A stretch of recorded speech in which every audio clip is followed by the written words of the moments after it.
बंदूक की जगह अब हाथों में हुनर है और नफरत की जगह भविष्य की उम्मीद। मध्य प्रदेश के बालाघाट पुलिस लाइन से एक ऐसी तस्वीर सामने आई है जो कानून के मानवीय दृष्टिकोण को दर्शाती है। नक्सल संगठन से जुड़े होने के कारण अब सरेंडर नक्सलियों को स्किल डेवलपमेंट की ट्रेनिंग दी जा रही है। आखिरकार बालाघाट पुलिस की इसके पीछे मंशा क्या है, देखिए हमारी यह विशेष रिपोर्ट। ये हाथ कभी दहशत का पर्याय हुआ करते थे, लेकिन आज ये विकास की नई इबारत लिख रहे हैं। बालाघाट पुलिस की पुनर्वास नीति के तहत आत्मसमर्पण करने वाले नक्सलियों को समाज की मुख्य धारा से जोड़ने के लिए विशेष ट्रेनिंग दी जा रही है। मकसद साफ है, हिंसा का रास्ता छोड़कर आए इन लोगों को इतना आत्मनिर्भर बना दिया जाए कि ये दोबारा कभी भटके ही नहीं।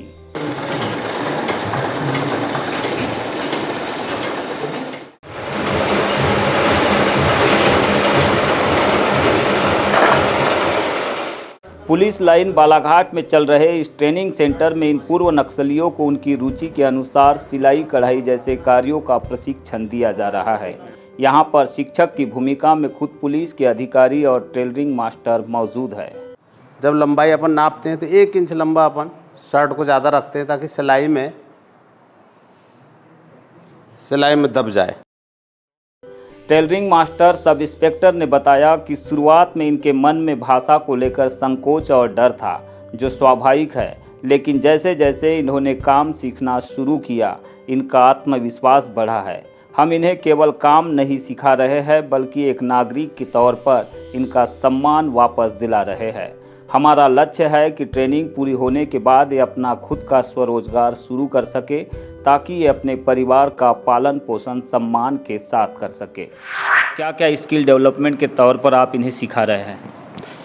देखिए, इनके विकास के लिए जीवन यापन करने को सरल व्यवस्था हो जाए, इनकी खाने पीने की कोई टेंशन ना रहे, अपना विकास कर सकें, इसके लिए इनको सिलाई का काम सिखाया जा रहा है। और भी कुछ इच्छुक अगर कोई अलग से कोई दूसरा काम सीखना चाहे तो इनको दूसरे काम के सिखाने की भी ट्रेनिंग है। अभी हम लोग सिलाई का काम इनको सिखा रहे हैं। इसके अलावा क्या क्या निर्देश आपको प्राप्त हुए हैं पुलिस प्रशासन की ओर से? क्या इन्हें भविष्य में आप कैसा देखना चाहते हैं? भविष्य में इनको एक अच्छा कार्यकर्ता के रूप में देखना चाहते हैं, जो अपने उम्मीद से समाज में अपना उच्च स्तर से अपना पेट पालन कर सके और अच्छा काम कर सकें। इसको कोई दूसरे प्रकार की इनको टेंशन ना हो। तो किसी प्रकार की कोई कठिनाइयाँ आपको आई इनको सिखाने में? इनके लैंग्वेज में आई थोड़ी सी समस्या। हम कुछ बोलते थे, वो कुछ समझते थे, और वो कुछ बोलते थे तो हम समझ नहीं पाते थे। फिर उनको बहुत टेक्निकल तरीके से उनको सिखाया गया है, टेप को नापना, टेप में निशान लगाना, कैसे काटना है, कैसे बताना है, वो सब उनको उनके स्वभाव को देखते हुए हमको बताना पड़ा। उस हिसाब से कॉपरेट कर रहे हैं वो।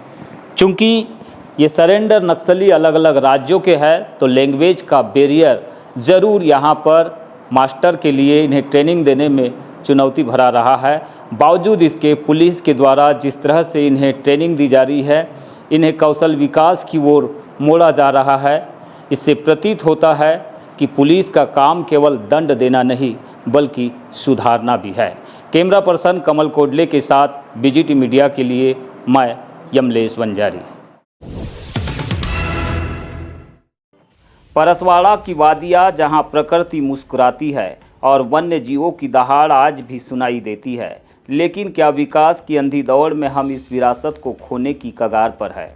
हाल ही में सरेखा से लौटते वक्त रंगोपाट बाबा के पास तेंदुआ दिखने की घटना हो या पादरीगंज के पास हुआ दुखद बाघ का हमला, ये घटनाएं साफ संकेत दे रही है कि इंसानों और वन्य जीवों के बीच का संघर्ष बढ़ रहा है।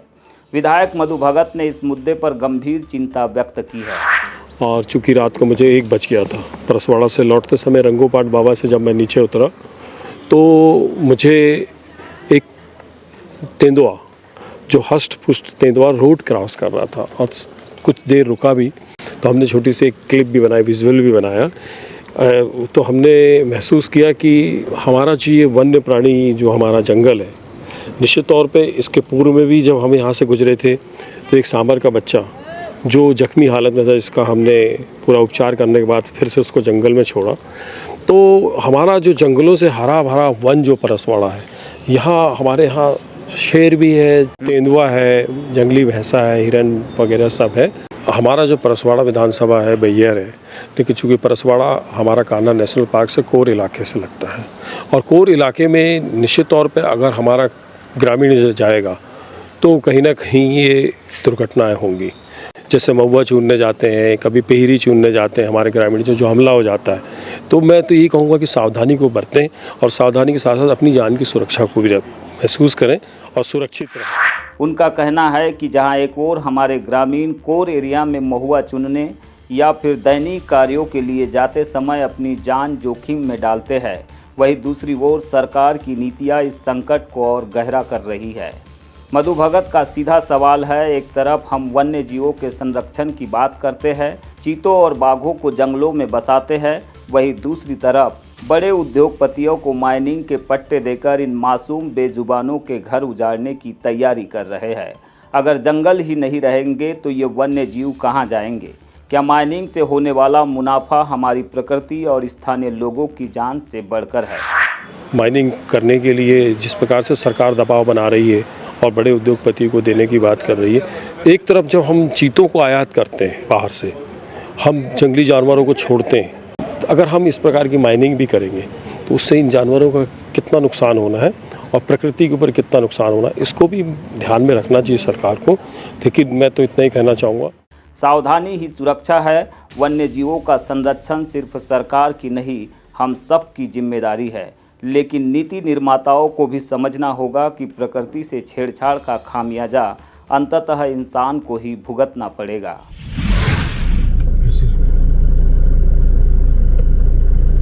देखा जा रहा है, तेरे से बोला था ना मैंने, तेंदुआ मिलेगा यहाँ।